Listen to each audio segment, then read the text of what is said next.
Good evening and welcome to the Board of Selectmen meeting for Tuesday, June 5th, 2018. Please stand for the Pledge of Allegiance. I pledge allegiance to the flag of the United States of America and to the republic for which it stands, one nation, under God, indivisible, with liberty and justice for all.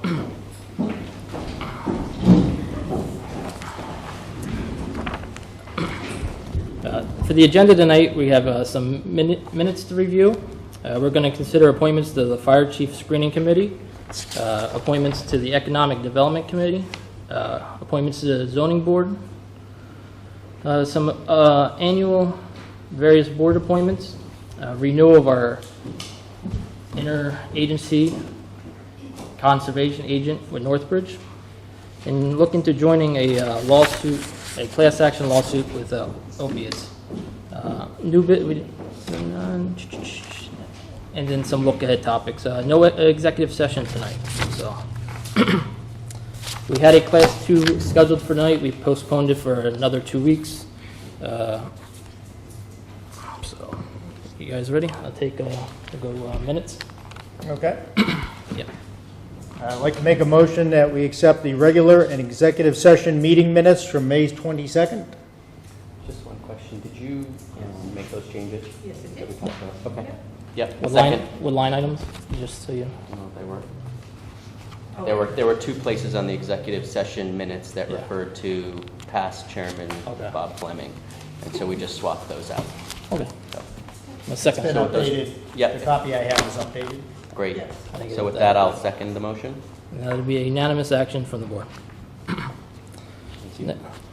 Next is agenda item 4.1. Last meeting we discussed summer schedules. If you guys are all in agreement, July 17th and August 14th for our 2 meetings during the summer. Am I correct, Derek? August 17th, and what was the August meeting? 14th?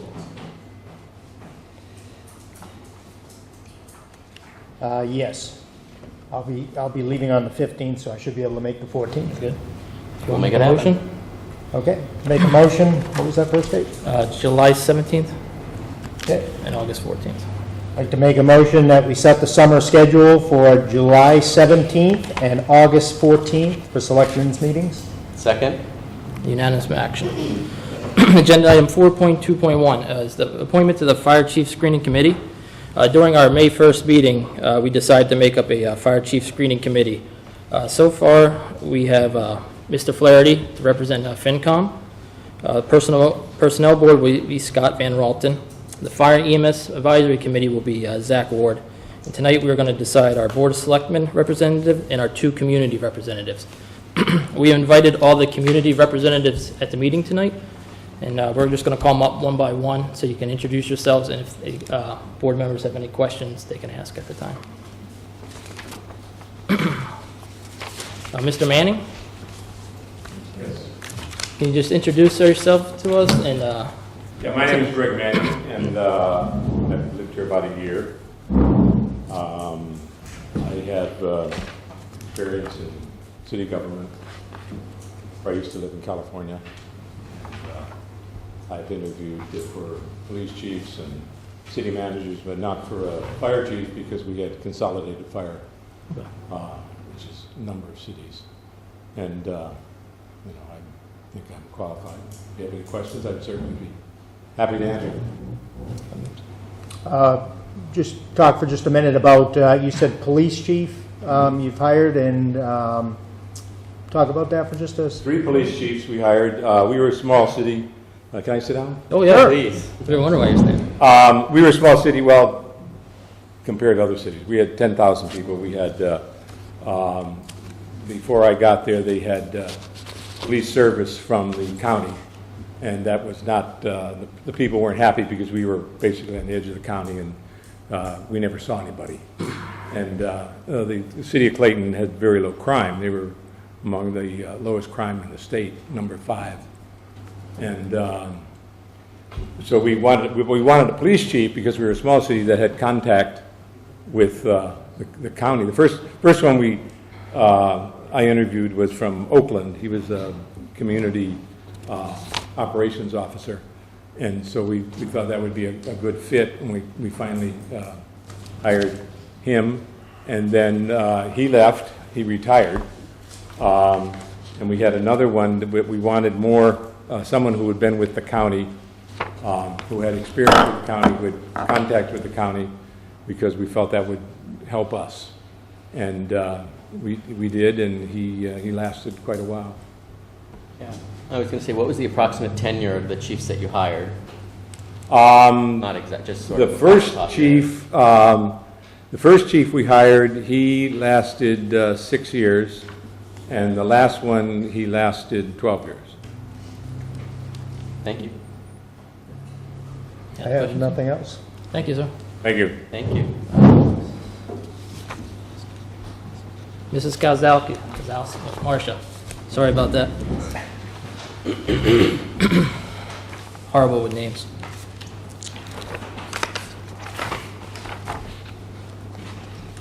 Hi, I'm Marcia Kaslowski. I've been in Upton for 30-plus years. I served on the screening committee for the town manager. I'm on the personnel committee now. In my job, I've helped to hire people both as within my group as co-workers and as the manager. I care about the town, and my concern is to have a strong leader in a position is important, and the right leader, and people that will interact not only with their departments and have their departments function correctly, but also within the town with the other departments. Okay. Any questions, sir? I don't. No. Any questions? Thank you. Thank you.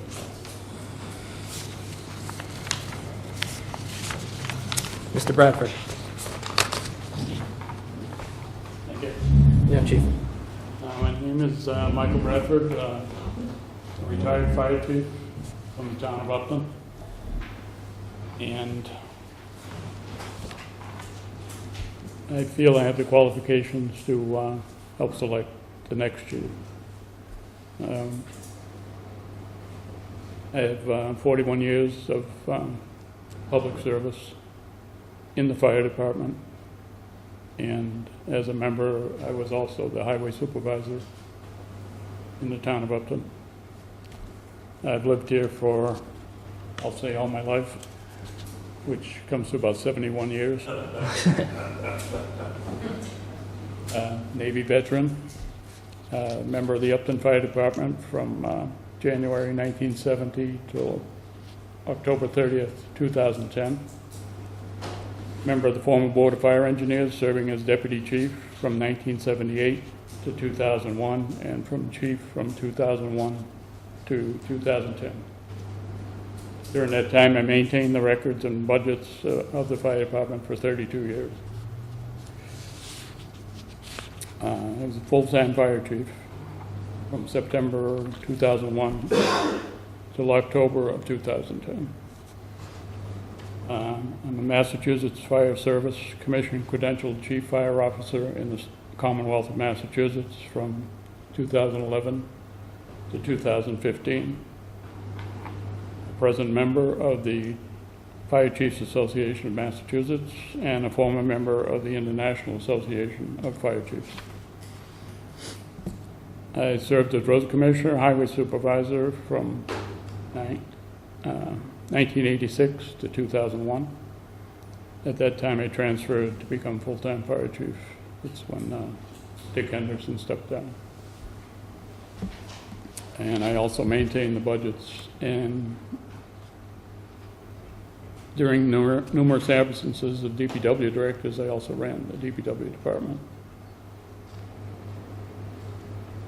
While serving as fire chief, I was a member of Massachusetts Fire District 7, serving as a strike team commander for structural, brush, and tanker operations for the East 1 strike teams comprising 6 towns, 6 of our surrounding towns. I also served as District 4C Task Force Commander for the State Mobilization Plan, coordinating structural, brush, and tanker operations. supervising the deployment of 8 District 4C towns in conjunction with MEMA. Former emergency medical technician, town of Upton for 23 years. And I am presently working as a contract employee with the Department of Fire Services at Massachusetts Firefighting Academy in Stowe. I have numerous certifications also from the Fire Academy and have served on numerous interview committees for surrounding towns for the hiring of fire personnel.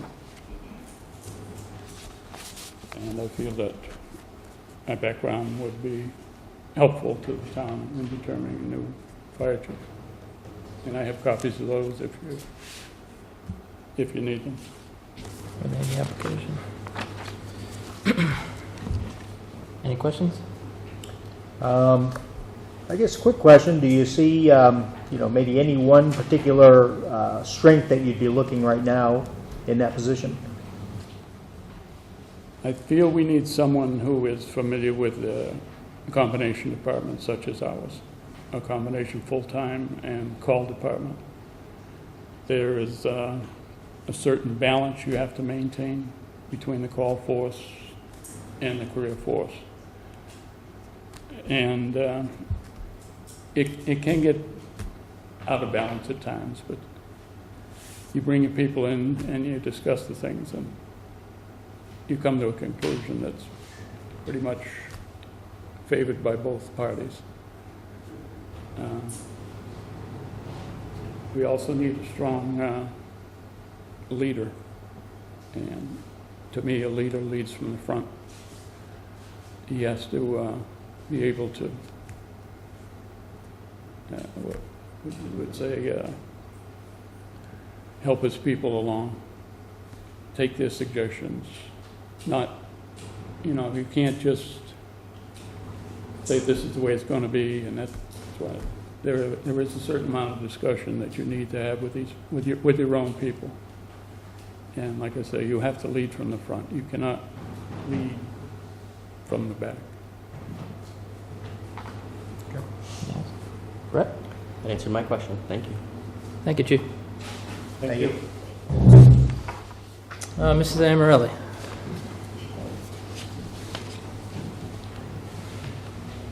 Hello. How are you doing Hi, tonight? how are you? Debbie Amarelli, 28 Merriam Way. I've been in the town since 2001. I've served more than 2 terms on the Personnel Board, a couple of years as chairperson, and I'm currently the chairperson of the Fire EMS Advisory Committee, just reelected to the chairperson position last night. So I will be on that board for at least the next year. I think that over the course of time working with the Personnel Board, we've worked a lot with the fire department, filling positions, interviewing people, looking at applications, and I think that experience is useful.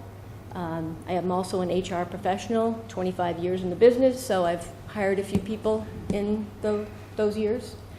But I think it's the work with the Personnel Board and looking at what's going on in the fire department has allowed me to bring what I would call a neutral perspective to the search committee.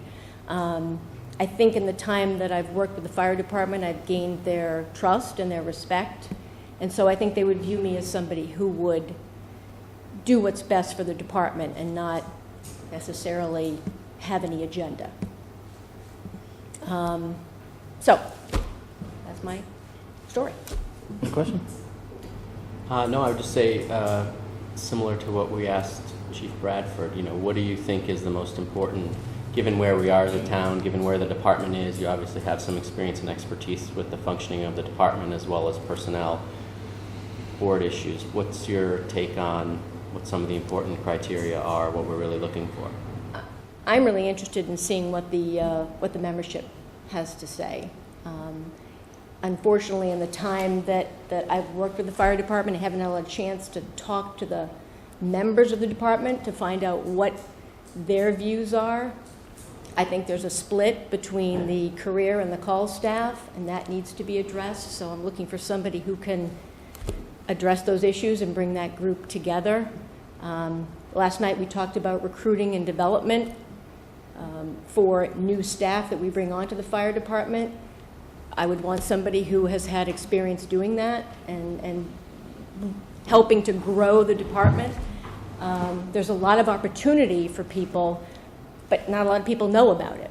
There's not a lot of way that the community has figured out, oh, I could go from no experience at all to being, on the fire department. I just have to apply myself and find out about these openings. So I think there's a lot that we can do with recruitment and retention. We talked about last night at the advisory committee meeting, talking about incentive programs, educational programs, and trying to develop the staff and keep them once we develop them.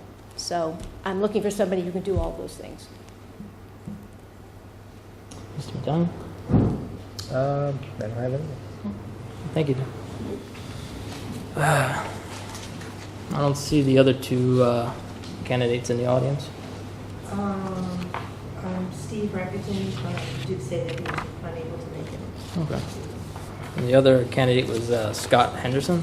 I don't see them. Do you guys just want to remove them from the thing since they're not here, or you want me to read what they have to say on their applications? And just stick with the people that we have a chance to interview tonight. Right. That's always a tough question. Mr. Henderson actually has a lot of fire experience, Right. As would Mr. Bradford. So where we're looking, you would think those would be good names to put forward. But by the same token, if we want more of a neutral outlook, I don't know what the thoughts are of my fellow board members. I don't know if you're looking, we're looking for strictly expertise in fire, or we want somebody that... I think that's part of the company that we hired should be able to provide us the expertise in certain areas and direct us in that area. I think tonight we need to find the community members to represent the community's view more than a fire department view. Just my... Yeah, I think we have a fire and EMS representative that's been appointed, so I think that there's representation there from the fire and EMS perspective. We looked at all of the applications, obviously, in detail that people submitted, so I'm comfortable making decisions without those folks here, but with consideration for their applications. I don't think we should dismiss them out of hand because they're not here. I think we should review them as part of the consideration set. For my part, my top selections are all here, so I don't feel like I need more information on the other folks that have applied.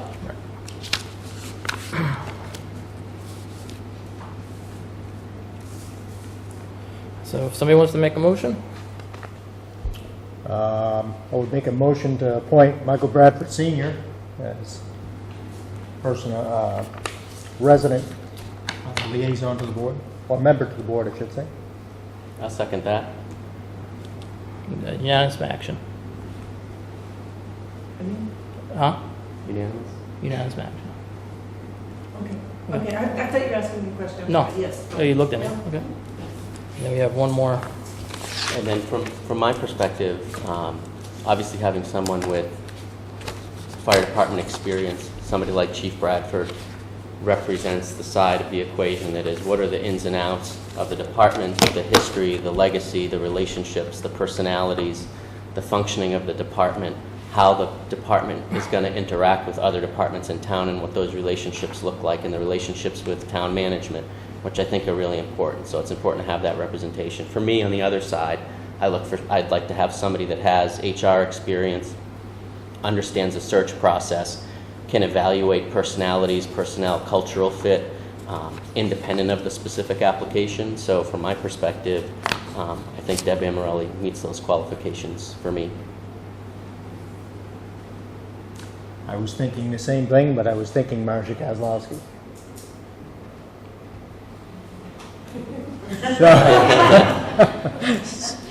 Sorry, ladies. So I was thinking Mr. Manning because he's really Neutral, neutral to yeah. the town, and he's really not involved in town politics. So he That's doesn't what I was know thinking too. about the fighting fashions over the past Yeah. few years. People wanted public deliberation. Here it is. And then Can't agree on much, I suppose. right? Yeah.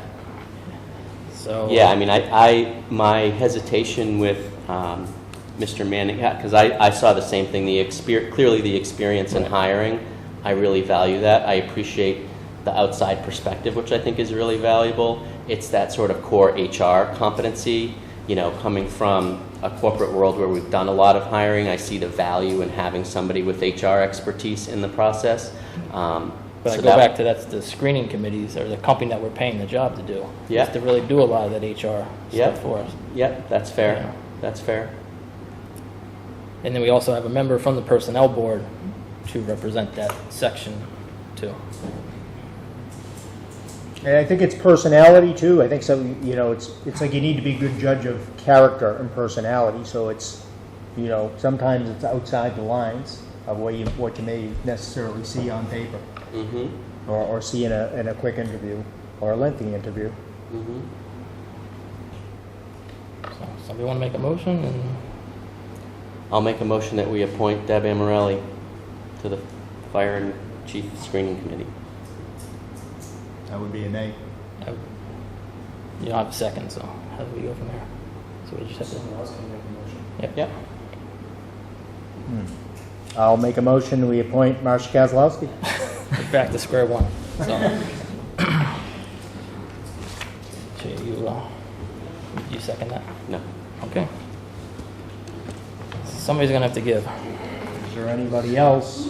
Yeah, we What could about propose. Mr. Manning? Because So I'd be willing to acquiesce. I'll make a motion that we appoint Mr. Manning to the Fire Chief Screening Committee. I'll second that. Make a unanimous action. There we go, unanimous. Thank you, folks. Bearing with us. Yeah. First real thing. We'll get really good at this. Yeah. The arguing part? Moving along. 4.2 is we have a. You have to make a board of selectmen appointment to the financial screening committee. Oh yeah, thank you. I forgot all about that. We also have to make an appointment for the one Board of Selectmen member to the Fire Chief Screening Committee. I'm personally going to recuse myself from this. So there is two different portions that we need a Board of Selectmen member. I would just recommend that you guys each do one. Or if one of you guys want to do the whole thing, I'll support whatever one you guys want to decide. So. Yeah, I mean, I would love to participate in either one, but I'm deferential in terms of which one you think makes the most sense for So you to whatever- participate in. So there's the first piece, which is The participating on the screening and screening then one for the committee, final interviews. and then one for the final Yeah. interview. So. Okay. I would propose that I would take the first leg of the journey, and I would take the initial screening, and I would I can leave take you the with second the one. final decision. Can you make a motion like that? Sounds like a Okay. motion? I'd like to make a motion that Stephen Metellian participate in the first portion of the screening process, and Brett Simus, therefore, would be the final decision on the hiring process. Second? Unanimous action. Okay.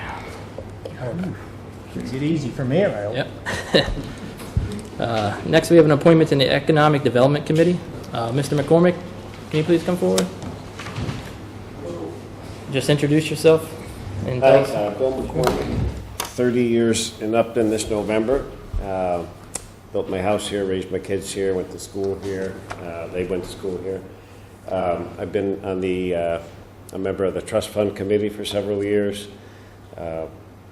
I worked on the school building committees for 10 years to build Nipmuc High School, Misco Hill, and Memorial Schools. Ran the financial planning aspect for that $25 million plus Memorial. Did on-site work with contractors, supported all the town departments, fire, police, everyone else, introduced them to the buildings and get those buildings online.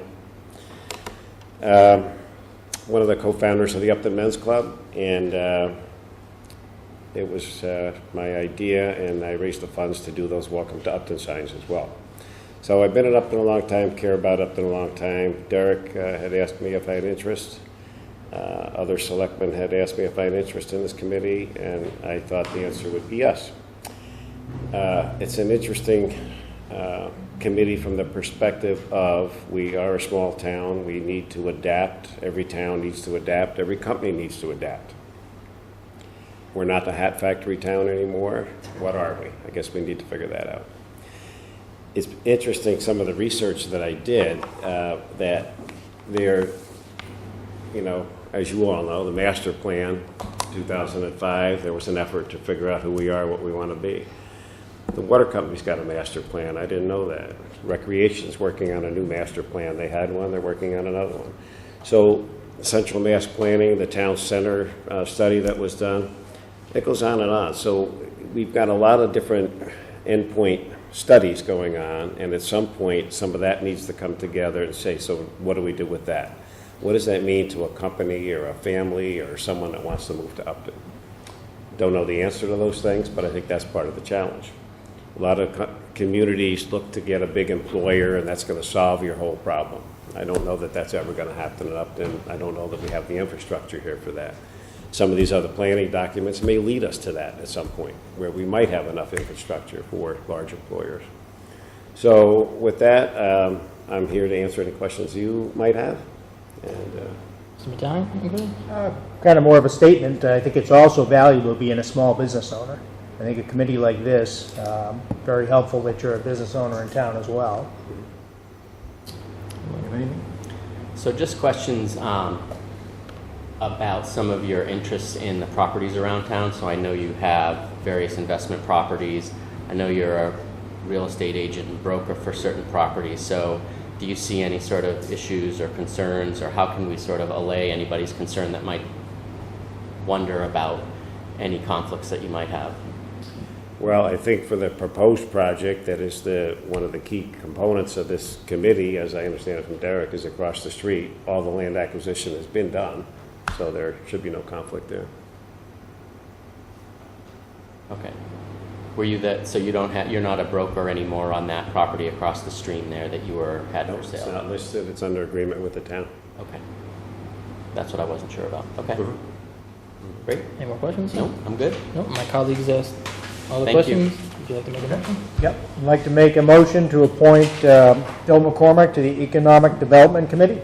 Second. Unanimous action. And if anybody is out there listening, we still have one more vacant seat on that committee if you'd like to get involved. Thank you, Bill. Thank you very much, Mr. McCormick. Oh, boy. Next, we have an appointment to the Zoning Board of Appeals. Eric, how do you pronounce your last name, sir? Russell. Russell. Much simpler than it looks. So, good evening, sir. Nice to meet you. Can you just introduce yourself? And I've been in Upton for 2 years. I'm an attorney at Meares and Harrington. I represent both tax-exempt and government entities. We are town council in numerous towns. I serve as special counsel in a number of litigation matters in other towns, and I work with a lot of nonprofit organizations. Currently, I also serve on the Land Stewardship Committee here in Upton. Very good. any questions? You said you work on council for other towns? Yes. Yeah. Larger or smaller than Upton, just out of curiosity? Both. I think the smallest town I represent is probably Stockbridge, and the largest where we serve as town council, I think, would be Reading. Any questions, sir? What do you know about serving on a zoning board, or what's your perspective on how the zoning board functions in a town like Upton? I regularly advise zoning boards in other towns, particularly with respect to requests for special permits, variances, the comprehensive permit process, and requests under the subdivision control law. So I am familiar with the general rules of the Zoning Board of Appeals. In terms of here in Upton, I'm still fairly new to town, and I thought that the associate membership position on this board would be a good opportunity to learn more about how they function here in Upton in particular. Any other questions? No? No, Great. I'm quite Thank familiar with some of your work. I believe you did the charter with the town of Hopkins and stuff. Yeah, I work So- with Hopkins and all that. That's right. So, I'd like to make a motion to appoint Eric Rustle to the Zoning Board of Appeals. Second? unanimous action. Welcome aboard, sir. Thank you. Welcome aboard. Thank you. Next is our yearly appointment to boards and committees. So we all have this handout here. Steve's going to read all the names in pink. If anybody wants to put a hold on it, just hold it, and then we'll do a vote on all the names that are not held, and then we'll go back and debate the names that are held, similar as the consent items at annual town meetings. Okay. If you're ready. I'm ready. Okay. I'd like to make a motion to make the following appointments. One-year appointment, KP Law. Looks like we have also one-year appointment for the Central Mass Regional Planning Delegate, Gary Bohan, and James R. Bates Jr. as the alternate delegate. Disability Affairs Grievance Coordinator, Janice Reed Nowicki. Economic Development Committee, Stephen Racketon, Eugene Burnett, and Donna Desjardins. Fire Chief Screening Committee, Paul Flaherty, Sandra Hakala, and Scott Van Ralton. The Land Stewardship Committee, Eric Rostel, Scott Hine, and Michael Penko. And Bill Taylor. On the Open Space Committee, Alan Miano, Mike Penko, and Bill Taylor. Parking Clerk, Kelly McElrath. Records Access Officer, Kelly McElrath, Michael Bradley. Technology Committee, John Boutiette, Nate Fisher, Marcia Kozlowski, Stephen Racketon, and Donald Spargo. And for Tree Warden, Dennis Westgate. These are multiple year appointments. Cable Television Advisory Committee, Stephen Racketon for 3-year appointment, Marcia Kozlowski for 2-year appointment.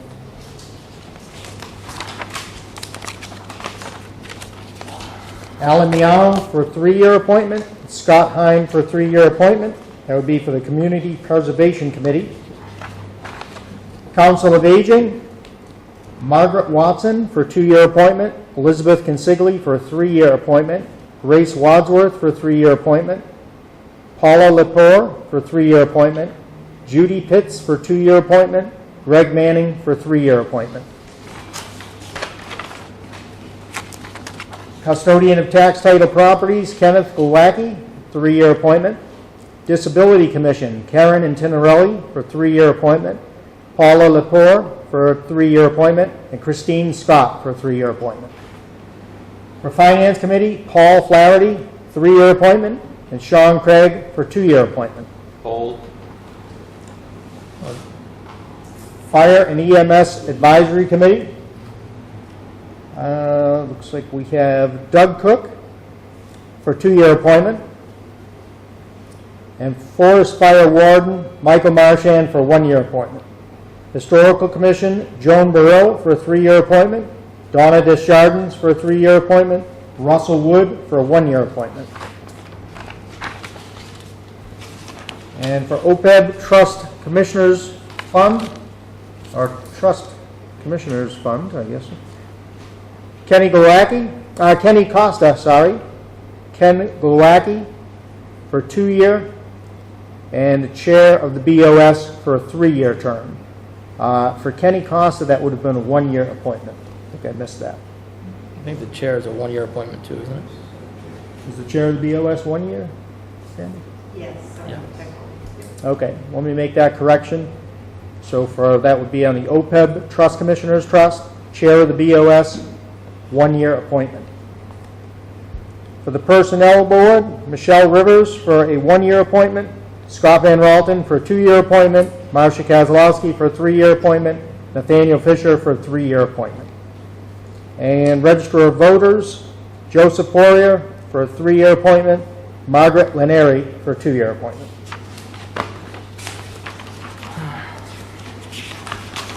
That should conclude them. Is that? So you'll second all the motions except for the one hold? I do second that. So that's unanimous action. So I think I'm missing some names on FinCom. I Just only the 2? I only have 2 names. Okay. Paul Flaherty and And were these all set, the fire and EMS? And I think you missed, These people are already appointed, is that it? Correct. I think at our last meeting, I think we actually appointed Zach Yes. in that position. Yeah, and Deb. Okay. So the hold was for the Finance Committee, Sean Craig. Yep, so I just wanted to have a public conversation about that.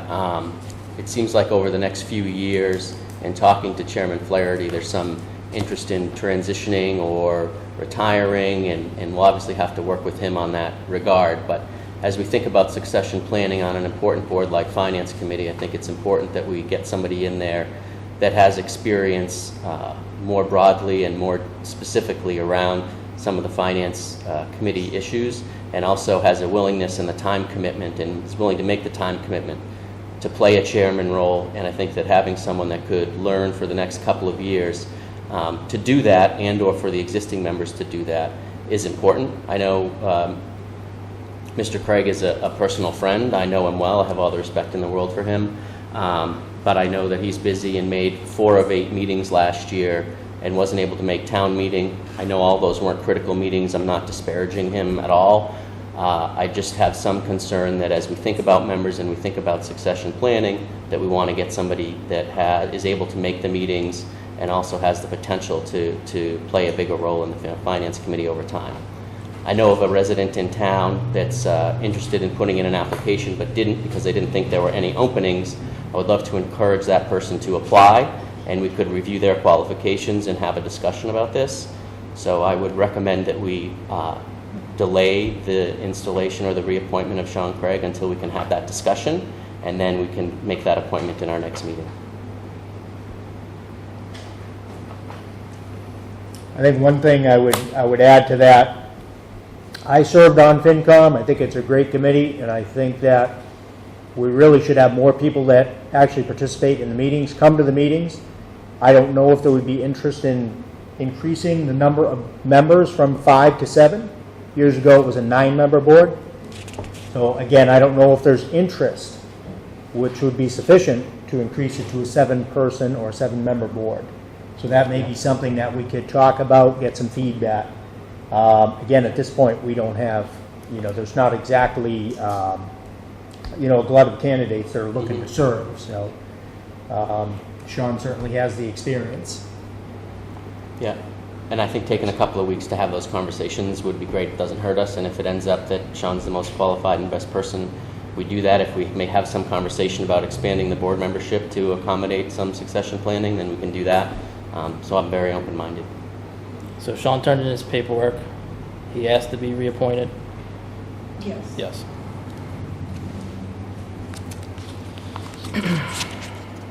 Mr. Flaherty, would you like to chime in, since you're the chair? All Flaherty. Been on the committee longer than I can remember.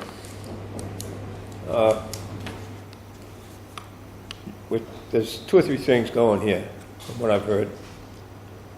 One of them is you want to expand the committee. Well, been there, done that. I don't know how many years ago it was. There was a new member elected to the Board of Selectmen who felt that everything was broken and everything was needed to be fixed. And we got into a 9-member committee. 3 appointed by the Selectmen, 3 appointed by the moderator, and I believe 3 elected. Well, if you got 9 members, geez, you were doing good. And when you have 9 members, that means you got to have 6 for a quorum. Sometimes you couldn't get 6. All right? That's why 3 years ago, Madam Town Clerk, 4 years ago, I'd say 4 or 5 years we knocked went from 9 to 5. We brought it back to 5, which it's worked so far. Occasionally you get somebody that doesn't go there, but hey, these are volunteer committees, and people have lives, and they have to do it. With respect to Mr. Craig, he's served on the committee for many years. He was the representative to the multi-board and chairman of that multi-board for many years. And if people don't know what I'm talking about, I I really don't have time to get into it, but I think the people, most of the people know what I'm talking about. He's been the representative from the Finance Committee to the School Committee for many years, all right? I understand the new member's position of getting other people in there, but I think personally, it's a disservice to Mr. Craig not to reappoint him, with all due respect to Mr. Simons. Now, if you want to talk about expanding the board to 7, maybe we can do that going forward. Okay, you got a year to do it, because if you're going to change it, it's going to be done at an annual town meeting when you change your bylaw. So, it ain't going to happen tonight, man. So, Yeah, by all means, my suggestion is only if there's sufficient interest. Because if, to create extra seats only is going to make it more difficult to have a quorum. So I'm not looking to do that. Again, that was just And then something, you- just an idea that I'm lobbing out there. There's I'm not- always people that seem to think that government's not inviting, so I thought this might be a nice chance to invite the folks at home. Someone that really wants to learn. There's no way you'll learn more about your town than FinCom. That's where you learn. Absolutely, we can agree on that. That's Madam Town Clerk, that's where she started out. One of the few times we agree. Think of how far we've come, Mr. Flaherty. That's not true, Stephen. That's not true at all. Mr. If Flaherty, you know what I mean. just a question in terms of sort of the longer-term planning for the FinCom and what you see happening and evolving over the next, 2 to 5 years with the Finance Committee in terms of leadership changes, development of new members, et cetera. Start that again, I didn't hear the very beginning. So what do you see over the next few years with leadership changes? So I don't know if you're going to be on Finance Committee forever, if there's interest in... I don't plan on it. Is someone... I really didn't plan on doing it this time, but I was asked by, Yeah. Well, and that's my Sure. point. You and I have had the conversation around... He just wants to make sure that you have a plan if you guys are all to step away that... Right. I'm obviously very deferential to your perspective on this. right so I now- don't understand. If you're going to retire next year, No. who's going to replace you?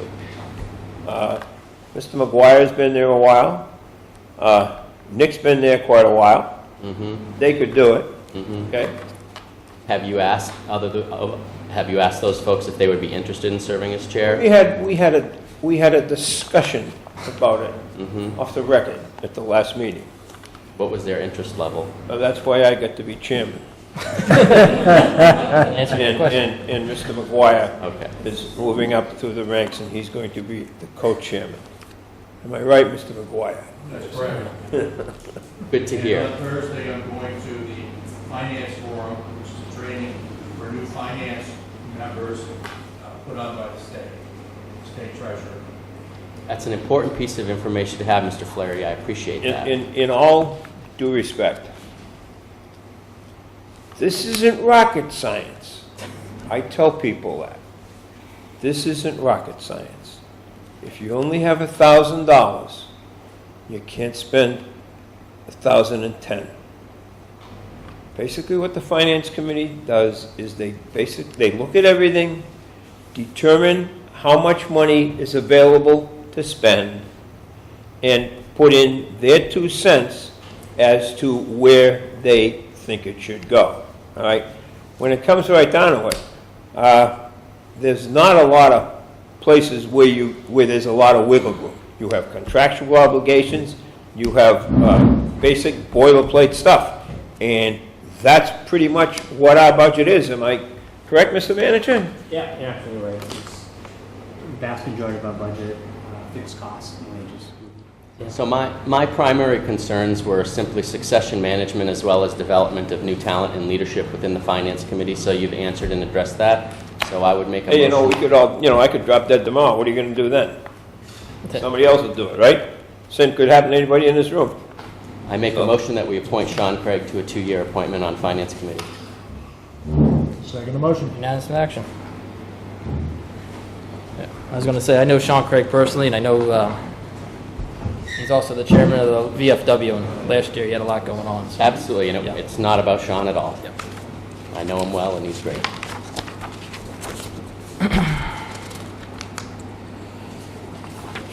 Where are we at on the agenda now?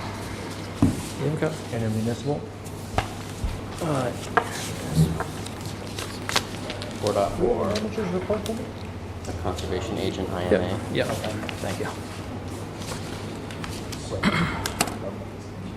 Next, we need to renew our conservation agent agreement with the town of Northbridge. This is a 19-hour-a-week position that we share with the town of Northbridge. They get this agent for approximately 8 hours a week. This is a mostly administrative position with expert knowledge in the state and federal Wildland Protection Act.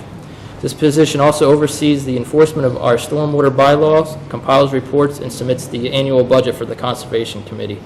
The only difference in this agreement from the previous agreements is the time frame. This is a 3-year contract. The previous contracts were for 1 year. Have you guys all seen it? I've reviewed it online, yes. And my understanding of the change from the 1 year to the 3 year was, one, that the towns were both very happy with the current process and the relationship and the work that's being done and the value that's being created. And then 2, I think, had to do with the consistency with the other contract we've negotiated in town around adjustments. You want to speak to that a little bit? Sure, thank you. Yeah, absolutely. So Adam Gaudet's the town manager in Northbridge, and him and I had a conversation when this contract renewal came up, and Northbridge is extremely pleased with this arrangement, and we can't say enough about David Picard. And so both communities are very happy with how this is organized. I mean, this really speaks to regionalization, how we can share resources. So we have professional individuals helping support the town and the boards and committees. And then we thought a little bit more deeply about this, given the fact that because we've had a good experience, that we should really extend this with a 3-year contract and we don't have to renew it annually. And it just happens to be that it aligns very nicely with our collective bargaining agreements.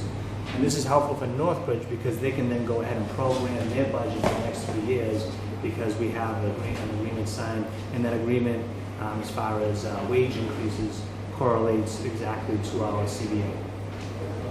Just to clarify, this is a part-time position, so it doesn't affect OPEB or our retirement liabilities. It's a part-time position and no benefits are warranted. Thank you. Somebody want to make a motion? So I'm going to make a motion that the town manager executes the contract. Will be the motion. Second? So I'll make a motion that we authorize the town manager to execute this contract, this IMA with the town of Northbridge. Second? Unanimous action. Seconding that all night. Item 4.5 is a discussion and joining a consortium of local and national firms to assist in the recovery of municipal costs resulting from opioid crisis. I'm going to have Mr. Town Manager speak on this one for us. So the document that's before you today is requesting the town to enter into an agreement with a number of different law firms that are currently working with 90 other municipalities across the state.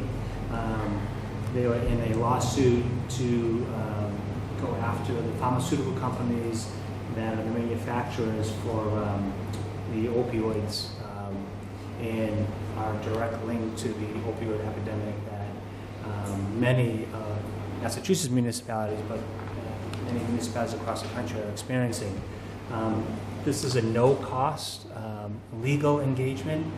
However, part of the agreement would provide 25% of a fee to the legal costs, and so the attorneys that are involved in this would receive 25% of any agreement that's made, and then an additional 10% of other operational expenses that council feels that they think is necessary.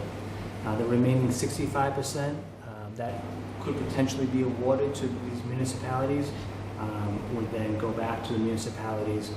My belief is going to be based upon those communities that have had a higher burden of fatal and non-fatal overdoses in their communities. Working with the chief and the town clerk, who have sat on an opioid coalition for the town for the last few years now. We have been paying close attention to this. Can't say there's a high burden of disease in Upton. However, some of our neighboring communities do have a high burden. For example, board. So I'm asking that we appoint counsel that's listed on the agreement to represent the town of Upton's interests in this situation. In reading this, it appears as though the town would have to actually come up with a number of, what dollars we would be looking at.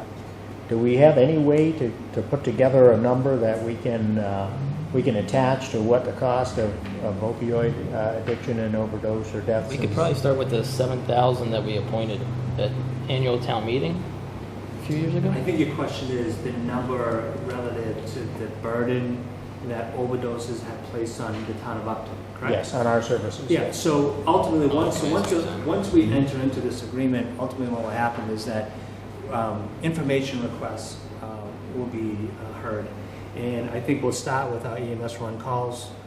We'll have to look at the number of overdoses our first responders have responded to, the number of Narcan administrations that our first responders have delivered over the period of time that were requested. So ultimately what they're driving at is what is the burden of disease within each community, and then that is really what's going to drive any potential settlement agreement.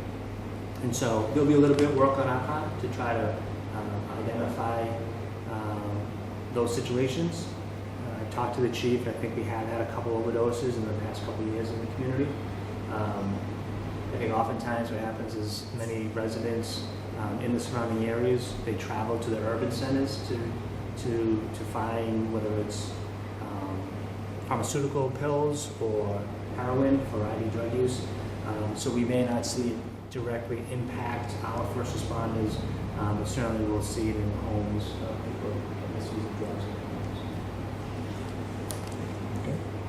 I guess one other quick question is there any downside to us joining this? Well, I think so. There's no downside because there's no cost associated with entering into this agreement. The upside is that when joining over 33% of other municipalities in Massachusetts in the effort to try to curb the opioid overdose epidemic. So I think it's a moral victory, firstly. And I think that there's potentially a settlement that the town could enjoy if this council were to prove victorious. So two questions. One, how much time of your time or other administration folks' time would it take to engage in this and follow it and track it and monitor it? Obviously, there's a lot going on in town, so my concern is that we're spending a disproportionate amount of time on something that will yield or has the potential to yield very small payback. Yeah, that's a great question. So the short answer is we don't know right now. Certainly, I spent a little bit of time working with KP Law, who's our town council, to try to pull this apart and better understand any potential unintended consequences by joining this. So there's been already some small investment in this.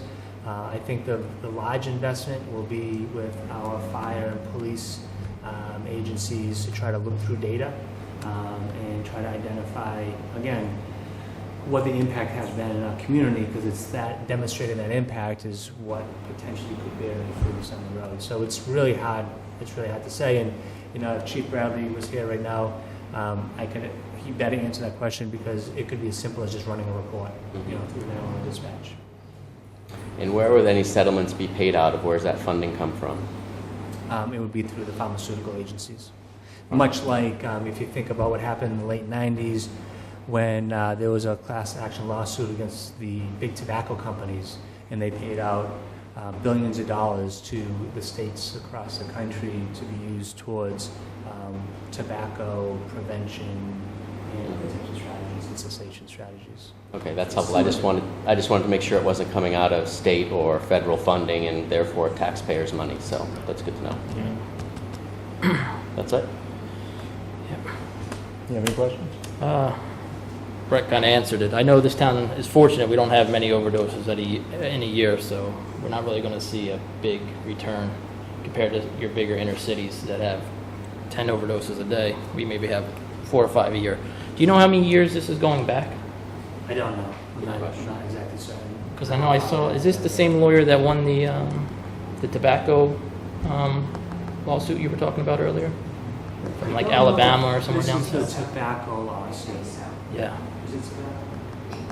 I think, I know they won a major settlement. I'm just trying to think of which the major settlement was. They said he would never win it, and he won it, so. I'd have to double check. Yeah, okay. So if you guys don't have any objection, and you don't think it's going to affect a lot of time? No, I don't think it'll be a major impact, but again, yeah, I think that it's important that we take this step. It's a moral victory, and we can And I know, to answer a question you had, I know that the local hospitals are tracking quarterly how many Narcan administrations each town is giving.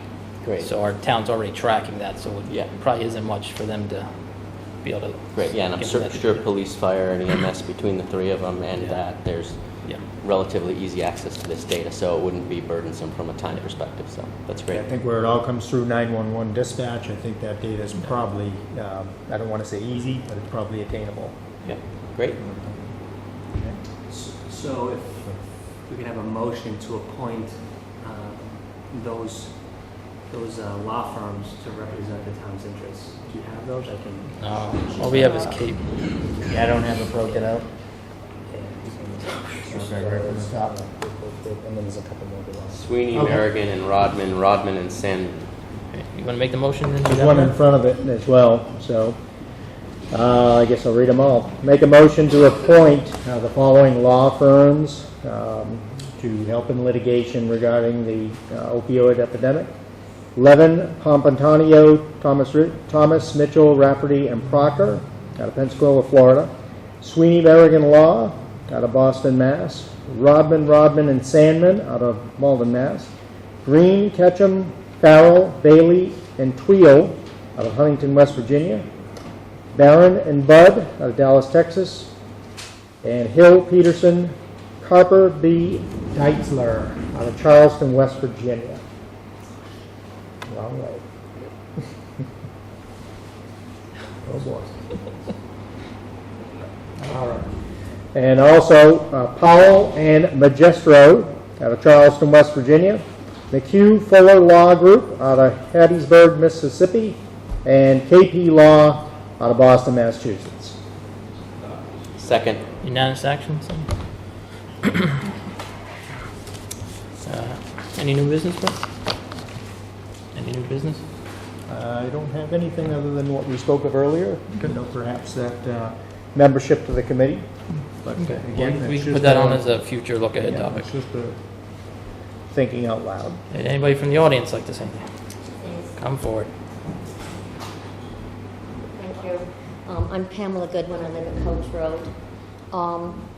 I wanted to inquire, I had the opportunity to speak with, I think the name is Lauren Goldberg, after the town meeting. She's Koppelman and Page. And I had asked her about the town charter. She said the town doesn't have a charter.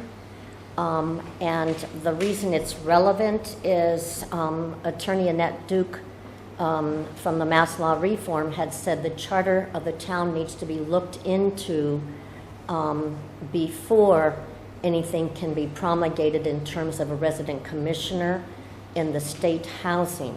So, and then it was interesting that I think you mentioned this gentleman had worked on the charter for Hopkinton. So could you fill me in on what do we have? Do You we have the only town have manager. bylaws? Would you like to? So we have two documents that outline the governance of the town. One is the special act that was promulgated relative to the town manager's position.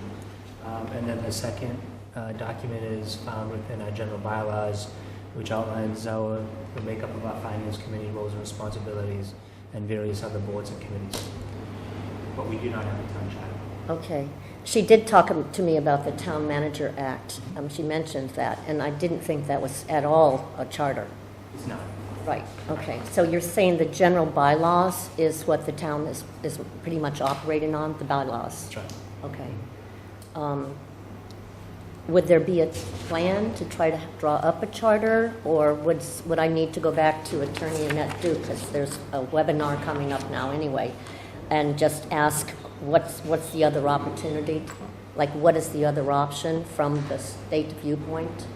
So a charter commission would have to be appointed, and that charter commission would be made up of members here in this community, and they would go through a process to potentially recommend a policy to establish a town charter. There's no talk of a charter or anything. I'm sorry. There is no talk of a town charter or a Okay. charter commission. Right, and so because we specify on certain things and we have a limited amount of time, it was just assumed in the presence of a whole room full of people that towns or cities have charters. So it's just now that I am informed, I can go back and ask what the, like, how does this all going to work? Yeah, like a town doesn't have to have a charter. We have, say, multiple documents that define our government, so you don't have to have a charter. That's just how certain towns do it. Right. We have our Town Managers Act, we have our financial policies and procedures, personnel bylaws, our regular bylaws. So there's a lot of different documents that kind of define Upton. Okay. Everything from, our form of town government, say town meeting, for instance. Sure. Getting right down to our Town Managers Act. Charters are very difficult because they tend to be very, very long and very, very lengthy. And it also, sometimes will provide instances where you may create conflicts between documents. Like ours don't. And wouldn't they have been drawn up? We're trying to correct now. Wouldn't they have been drawn up in the 1700s or whatever? Or I don't know. Like, I've been in Upton 5 years this July. So thank you for answering that. I'll figure that out by talking to some people. My second question was, I know I have brought this up before in the Selectmen's meeting. I believe the town bylaws say that all boards and commissions should meet monthly. And we're in a position now where we're being told there will be no July meeting for the Housing Authority, no August meeting. The next meeting will be September. I could be wrong, but I think one time there also was no September meeting. So 3 consecutive months, possibly, without having a board convene from not just my viewpoint, but from a few other people's viewpoints, is not real helpful to us. When we were talking a while ago, people were talking about needing a quorum, and you're going to make decisions on policies or whatever you're going to do. And so I just wanted to, I guess, make a comment about that, because it's my understanding, because these commissioners are voted in by the town, that they're under the obligation to be trying to do their best at meeting the town bylaws as well. I know it's a state-run facility and we're on some state property. And I will tell you that I was told that, for instance, the school board takes off the month of August. So if all their business is done, and since I was a school teacher for many years, if you're done, then you don't need to really meet just to say we're meeting. I understand that part of it. So I'm just curious about, I don't know if you would just want to respond to that, or I can come back another time. But Kelly posted a meeting, and it says we're not meeting. They're not meeting until the 12th of September at this point. Do you know what article which general bylaw are you talking about? Is it? I don't have it in front of me. One of the general bylaws does state boards and commissions should or shall meet monthly and prepare minutes or something to that effect. It's not I'm trying to look them up. Trying to look them up right now. I think we should look into that. Yeah, I mean, I would say it's definitely concerning if there is a board or commission out there that's not meeting. But it's I an don't want to elected, say once, an elected board. Right, as an elected Board, board. we don't really control them. We can send them a letter saying this is the town's bylaws. Well, Well, and the I issue think I've we run should ask them into what is their plan is they're over saying the they summer. don't have bylaws. A long time ago, I went to Kelly and I said, where's the bylaws for the Housing Authority? They say they don't exist, because I requested them legally through the Records Division, and I think it was William Galvin. And maybe somebody here said, well, go get the bylaws from Grafton Housing. Well, that's a separate town. So if they don't have bylaws of their own, and then they're not abiding by bylaws either of the town, it creates a little bit of a problem for me personally, anyway. I'm not going to speak for other people about that, but I think if it's a Thank you. town board, they certainly would be under the authority of the bylaws of our town. I think the only thing I'd say why perhaps they're not meeting is if they don't have anything for their agenda. It's kind of hard to call a meeting. Sometimes it's business driven. So if there's not a lot of business going on or not a lot of items on an agenda, that would be the only reason I could think of why they would not meet.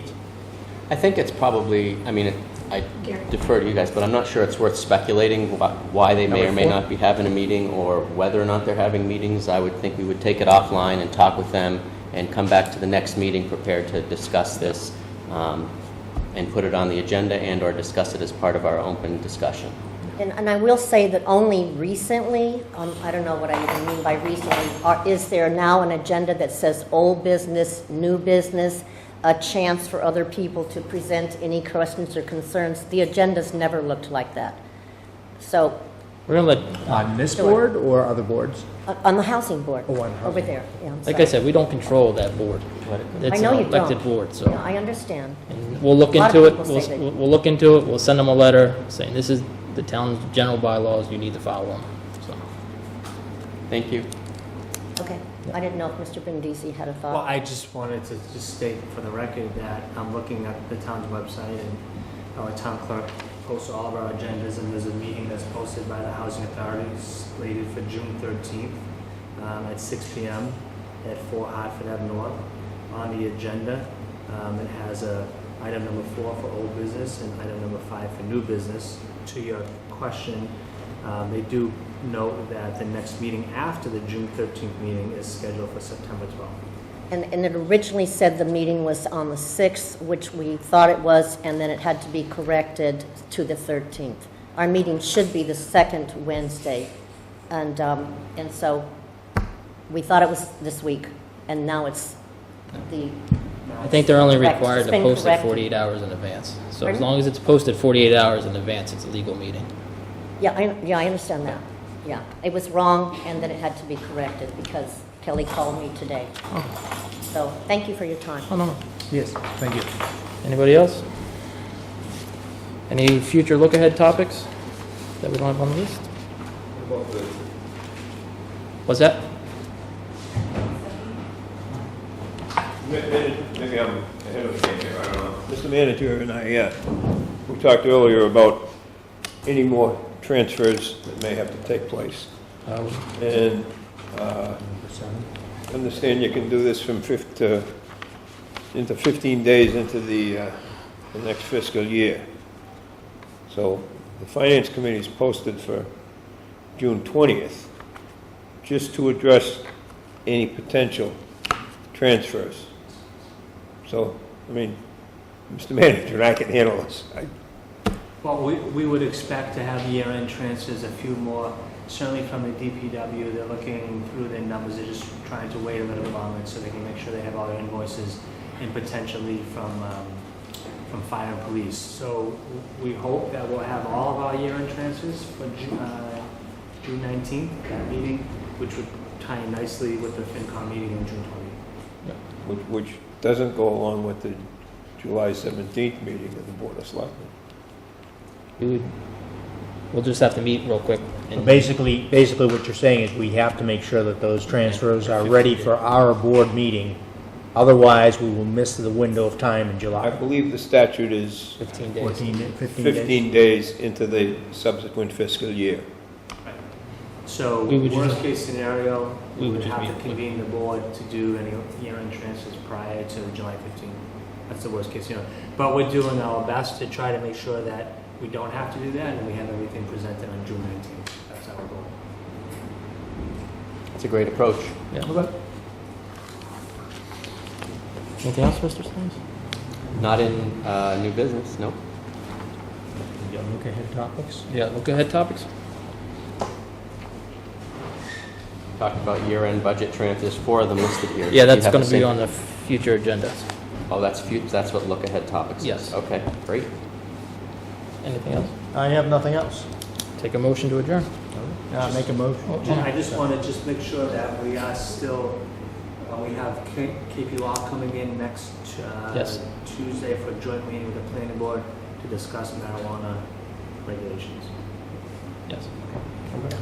There's also a look-ahead topic, which I'm not sure it will be done in time for our next meeting, the joint meeting with the planning board on June 12th. That's what he was just talking about. That's what, okay, great. Okay.